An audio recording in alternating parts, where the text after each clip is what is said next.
Okay, let's look at scientific notation.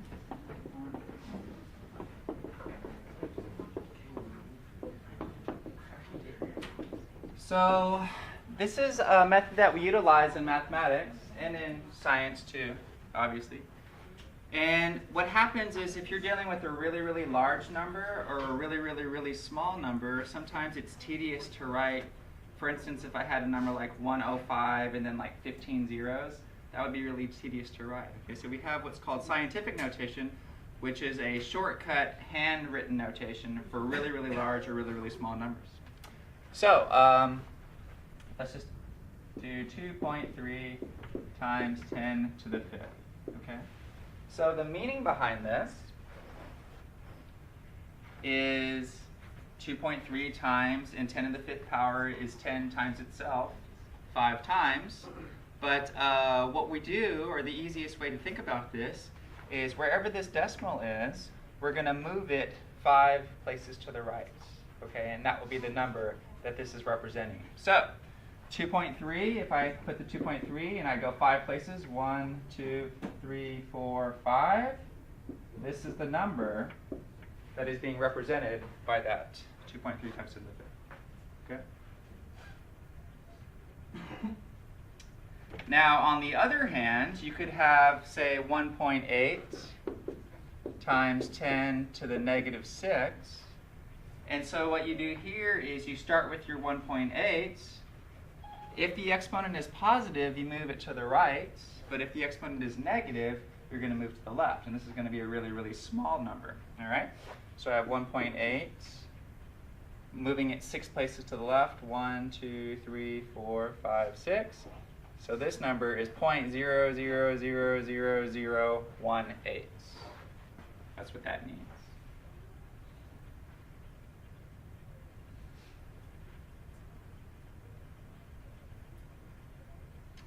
Okay, now scientific notation, the way it looks is you have some number between 1 and 10 in front. In this case we have 2.3. In this case we have 1.8 times 10 to some power. Okay? If the power is positive, you're moving the decimal to the right. If the power is negative, you're moving the decimal to the left. All right? So then later on what could happen is they start getting fancy and they might have something like 2 times 10 to the fifth times negative 3 times 10 to the negative fourth. Okay? And here we're combining. So 2 times 10 to the fifth times negative 3 times 10 to the negative fourth. The way that you guys handle this is exactly like we handled stuff before. Go ahead and do the numbers in front first. So the 2 times negative 3 is negative 6. And then you have 10 to the fifth times 10 to the negative 4. 10 to the fifth times 10 to the negative 4, they have the same base, so you add the exponents. So you have times 10 to the first power. So it's negative 6 times 10 to the first power. And what is that equal to? You have negative 6. You're going to move the decimal 1 place to the right. So it's negative 60. Okay? That's how we work with scientific notation. So you need to know the meaning of it. It's just moving the decimal over, right or left. And then when you're multiplying things together in scientific notation, multiply the numbers together first. The 10 to whatever power, you add those exponents. Here we got negative 6, the decimal's right here, times 10 to the first. So negative 6, the decimal's here. I just move the decimal 1 place to the right. That's why we get negative 60. Okay? So you have to be comfortable with which way to move the decimal points. All right, that is it for scientific notation. Let's take a look today. Our new section is called division. So you have 2 types of division.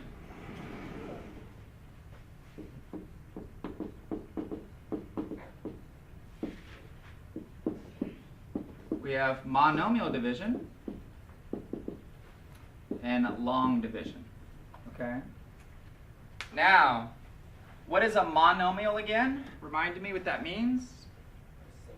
Single term, right? It's a polynomial of single term.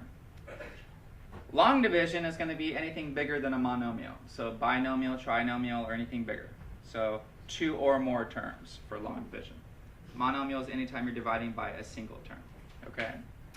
So the monomial division we'll do first. That one's the easiest. All right? And it looks something like this. If I have, let's start with this problem, negative 10x squared divided by 5x. Okay? What I'm looking for is the bottom number here is just a monomial. It's just a single term. All right? So in this case, we have a monomial divided by a monomial. And the way that that works is you just reduce the best you can. All right? Just using all the rules that we've had so far. So if I want to reduce this, 5 goes into 10. And x squared and x, we reduced that, remember from last class. And where is there more x's, in the top or bottom? Top, right. So there's 2 up here, there's only 1. So that's just going to leave 1 on top. And my answer for this would be negative 2x, okay? I just reduced. That's all I did. Okay? Now, the next example, I might have something like this. Negative 10x squared plus 6x minus 3, all divided by, let's say, negative 3. Okay? This is monomial division because I'm dividing this thing by a single term. All right? Anytime you're dividing by a single term, it qualifies for monomial division. Okay? Now here's the rule on how to do a problem like this. You're just going to break it up and you're going to write each term divided by the bottom. Okay? So you're going to have 3 terms, each term over that negative 3, and then you're going to reduce as much as you can. Okay? So you're going to change this to look like 3 of these guys and then reduce each one. So we'll have negative 10x squared over minus 3x, minus 3, plus 6x over minus 3, minus 3 over minus 3. Okay? That's what you'll have to do. And then you'll go to each one and reduce it as much as possible. In the first one, not much can be reduced except negative divided by negative is positive.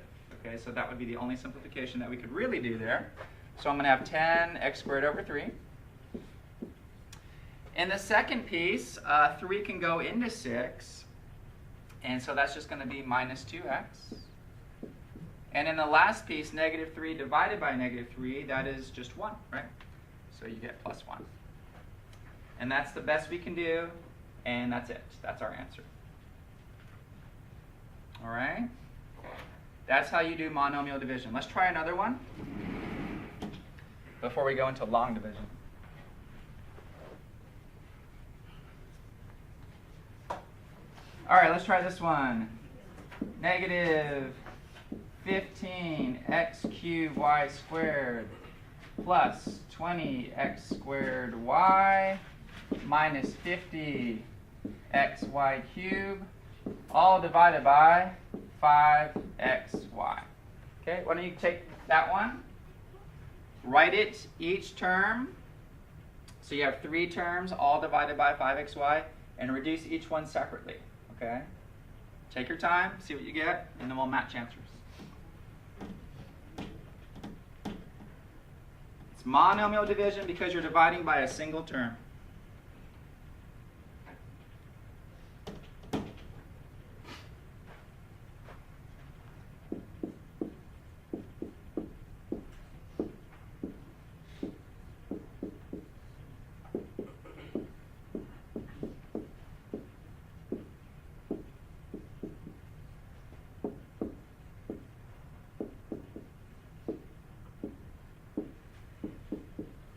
So again, I recommend your first step, just rewrite all terms divided by that term, and then go through and reduce the best that you can.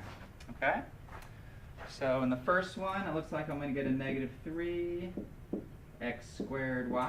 That's all I can really do for that first one. Plus 4x minus 10 y squared. Okay. Did everybody get that? Negative 3x squared y plus 4x minus 10y squared. So this is really nothing new to us. The only new thing is that you're just going to rewrite each term over this and then reduce each term. Okay? And this is stuff that we've done in the last couple sections. Yes, sir? And you subtract the powers from the variable? Yes, we subtract, right? So like this, there's a 3 here and a 1 here, so 3 minus 1 is 2. That's where that comes from. Yep. Okay? Okay, now, long division is a bit more difficult. So we have to be a little bit more careful and step by step with long division. Okay, let's remind ourselves how this works. If I give you this, can you guys do that? Well, we'll do it together. Let's talk about how you do this and exactly what's happening. So, 3 doesn't go into 1, right? So the first thing I look at is 3 goes into 10. How many times? 3 times, right. So I'm going to put a 3. I'm going to line it up right here. I do 3 times 3 is 9. Okay? And then I'm going to draw a line. I'm going to subtract 10 minus 9 is 1. And then I'm going to drop down the next number, 17. Okay? The next thing I do is say, okay, how many times will 3 go into 17? And how many times is that? 5 times. So I put a 5 right over this line. 5 times 3 is 15. I draw a line. I subtract. 17 minus 15 is 2. And I drop down the next number, 8. Okay? 3 goes in 28. How many times? 9 times. 9 times 3 is 27. I draw a line. I subtract. I have a remainder of 1, okay? So depending on how your teacher, how you learned it, sometimes you put R1 here, or another way you could put it is plus 1 divided by 3, which is the same thing as a remainder of 1, okay? Now the process that I just did here, so my answer is 359 1/3. The process that I just did here is exactly the same as what we're about to do, except instead of just numbers here, we have polynomials that we're doing this exact method with, okay? Okay. We'll just be really slow and step by step. Okay, here's our first problem. 2x squared minus 3x plus 1.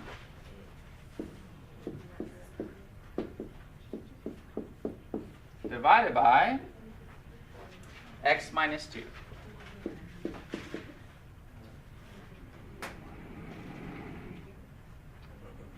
Okay, here's how we go. The first thing that you want to look at is just this guy here and this guy here. All right? And the question that you're asking, similar to what do I need to multiply by 3 to get 10, okay? What do I need to multiply by x to get 2x squared, okay? So what do I have to multiply by this to get this? 2x. Okay. And then again, we have these things lined up. This is my x squared column, this is my x column, and this is my number column. All right? So I'm going to put a 2x right up above my x column. Okay?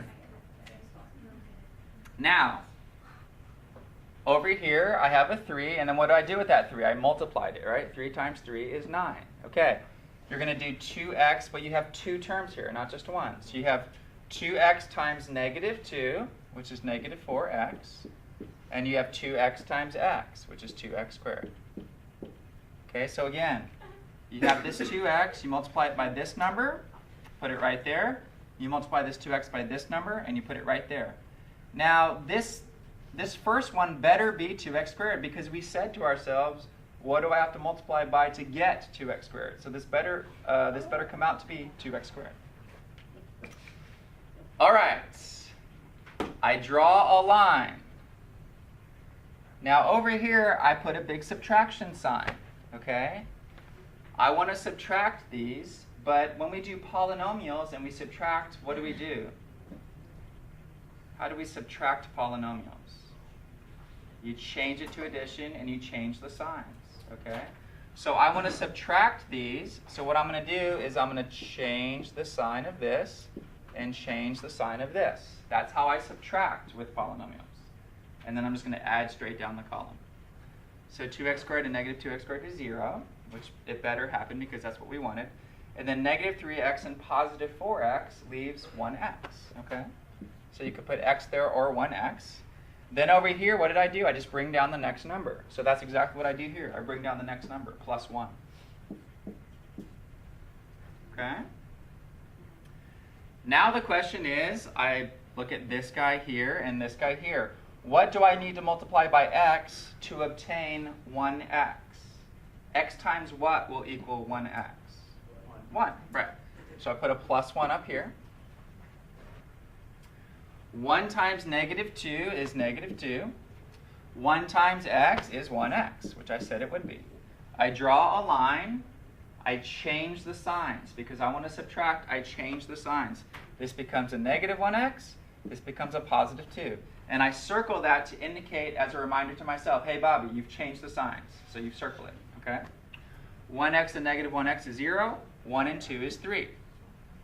My remainder is 3, and this is how you write your remainder. You come up to the very top and you put plus 3 over what you were originally dividing, x minus 2. And this is my answer. 2x plus 1 plus 3 over x minus 2. That's it, okay? I know it's difficult, and I know it's going to take some time to get used to it, but it's the same process each and every time, right?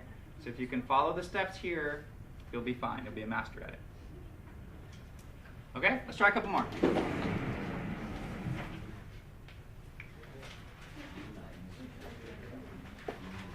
Two x cubed plus 3x squared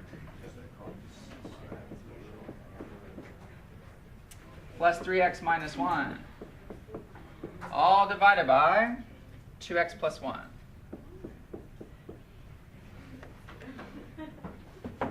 Okay. First step is this. Look at this guy, look at this guy. What do I need to multiply by 2x cubed, 2x to get 2x cubed? X squared. X squared. So I put x squared over the x squared column. X squared, okay? So that's the first step. I just, look at this guy, look at this guy. What do I need to multiply by this to get this? The answer is x squared. And I line it up over the x squared column. So we have 4 columns here. The cube column, squared column, x column, number column, okay? It's always going to be like that. X squared times 1x is 1x squared. X squared times 2x is 2x cubed. I draw a line. I change the signs. This becomes negative. This becomes negative. I circle that to indicate that I did change the sign. It's a reminder to myself. And then I add straight down the column. This and this should always zero out. If that doesn't zero out, we did something wrong, okay? 3x squared and negative 1x squared is 2x squared. And then I bring down my next term, plus 3x, okay? So 2x squared, and then just drop down your next term, plus 3x. Then I look at this front guy here. What times 2x gives me 2x squared? What's the answer to that? X. You put a plus x right here. X times 1 is positive 1x. X times 2x is 2x squared. Draw a line. Change the signs. This becomes negative. This becomes negative. And circle that you've changed the signs, okay? 2x squared and negative 2x squared is 0. 3x and negative 1x is positive 2x. Drop down your next number, minus 1. Put a little line here. What times this will give me this? 1. So I put a positive 1 up here. 1 times 1 is positive 1. 1 times 2x is positive 2x. I draw a line. I change the signs. This becomes negative. This becomes negative. Then I add straight down the column. 2x and negative 2x is 0. Negative 1 and negative 1 is negative 2. So my remainder is negative 2. Okay? And all you have to do with that remainder is just bring it up here, negative 2, divided by 2x plus 1, and that is your answer. This is called long division of polynomials. The only way to get good at this, guys, is to just do a bunch of them. Okay? It's the only way to do it. Let's try a couple more.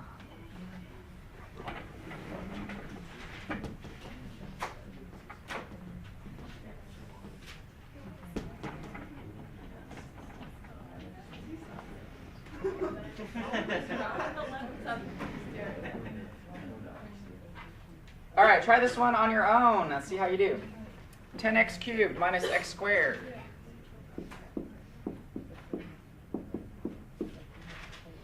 Minus 17x minus 7 divided by 5x plus 2. Okay, give that your best effort. See if you can get it.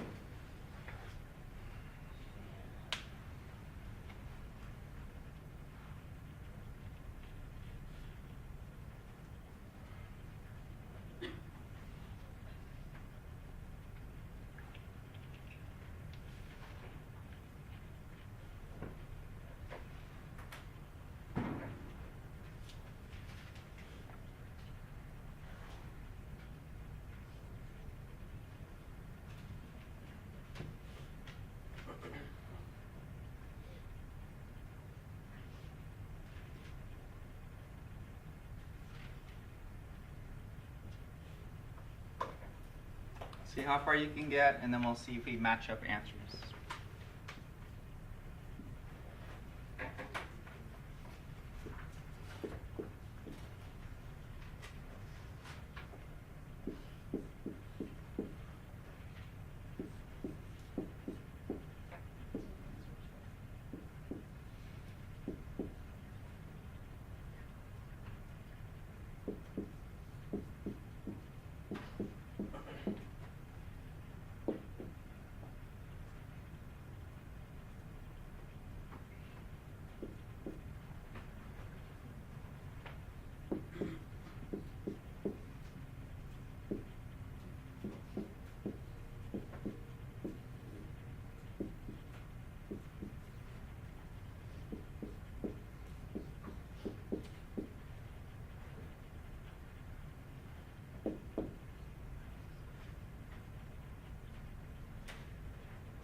Did we get 2x squared minus x minus 3 minus 1 over 5x plus 2? Yeah, Okay.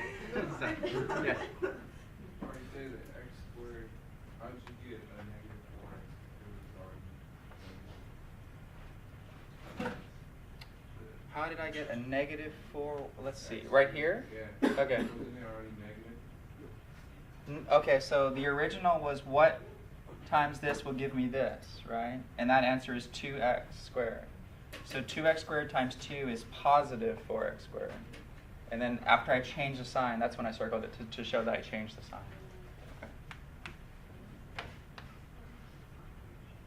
Other questions on this one specifically?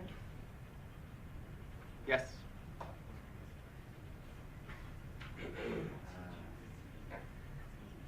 Go over it, like all of it.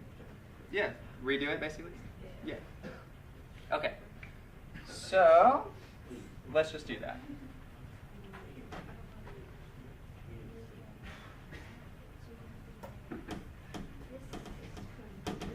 All right. First question is, what times this will give me this? 2x squared. So I put a 2x squared over the x squared column. All right. 2x squared times 2 is 4x squared. 2x squared times 5 is 10x cubed. They're both positive right now. I draw a line. I change the signs. They both become negative. Then I add straight down the column. Yes? How do you get 10x to the third? That was the original problem. It was part of it. So this is the original No, problem. I know that. I'm talking about on the bottom. 2x squared times 5x is 10x to the third. So 2 times 5 is 10. X squared times x is x cubed. You add the powers? Yep. When you're multiplying, you add the powers. Okay, this zeroes out, and this becomes minus 5x squared, and then I bring down my next term, minus 17x. Then I just draw a little line here, and my whole focus is what times this gives me this? And the answer to that is negative x. Okay? Yes? Minus over that. What's what times this? So like the two underlines here, what do you need to multiply by this thing being underlined to get this thing being underlined? Okay? And it's negative x. So I put a minus x up here. Negative x times 2 is negative 2x. Negative x times 5x is negative 5x squared. I draw a line. I change the signs. You change this guy to a plus, you change this guy to a plus. Okay? Then you add down those two columns. This and this zeroes out.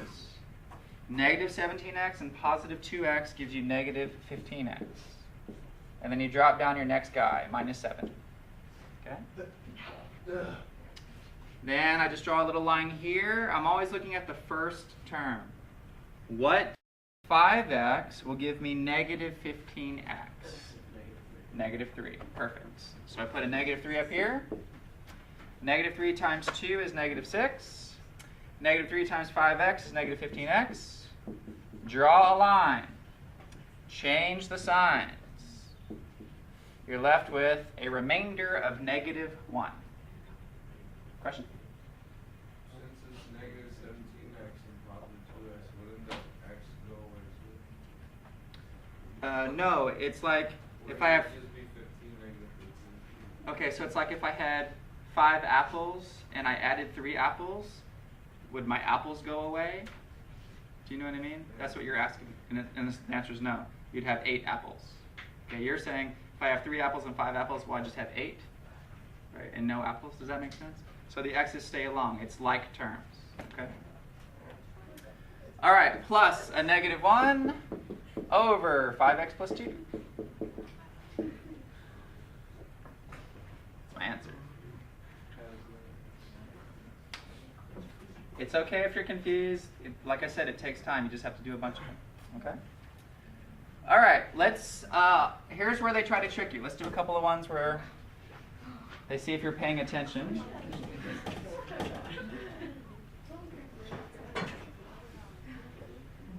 The way that we've been doing this, everything lines up so perfectly and neatly.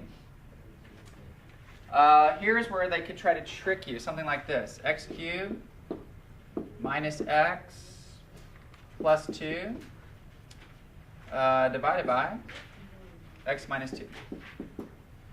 Now, when I go to write this in long division form, is there something that you notice about this polynomial? It goes from the x to the third power, and then what's the next lower power?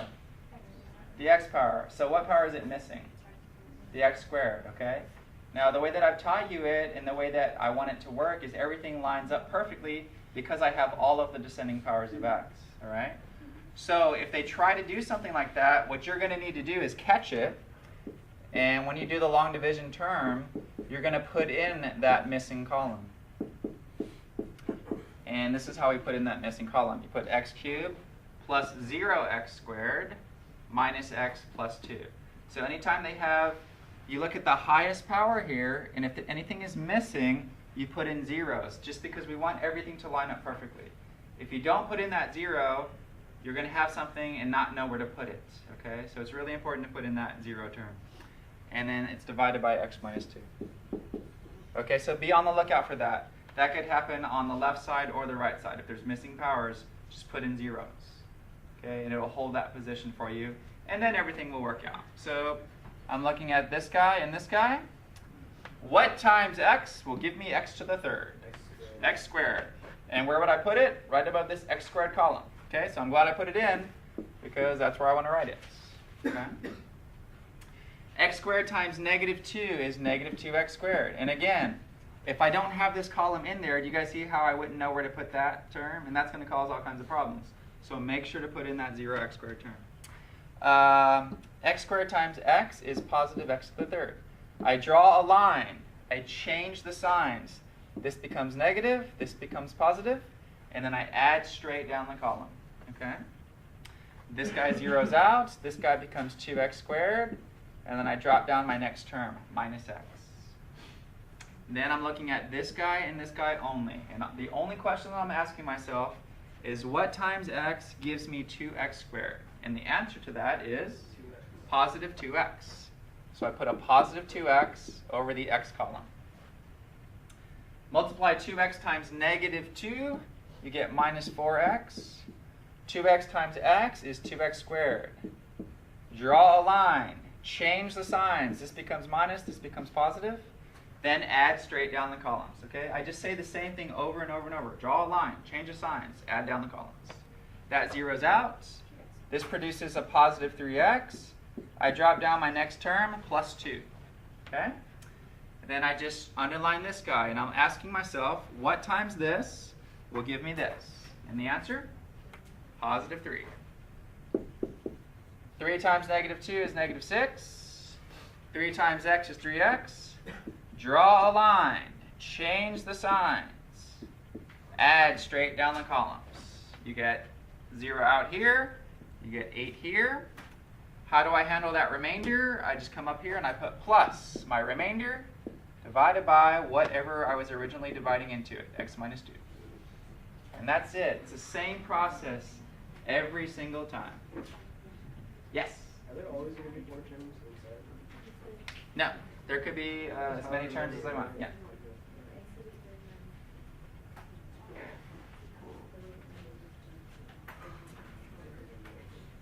Questions on this? Are there always going to be remainders? It could go in perfectly. So sometimes you'll get a 0. If you get a 0 down here, that means it divided into it perfectly. So, no. Just don't put anything in. Yeah, you just would leave it at that. Yes. So you know how you keep putting like plus and then the remainder? If it's a negative, like let's say it's like negative 8, would it be minus? You could put minus 8 over it or plus negative 8 over it. Either way. It means the same thing. All right, let's test your skills.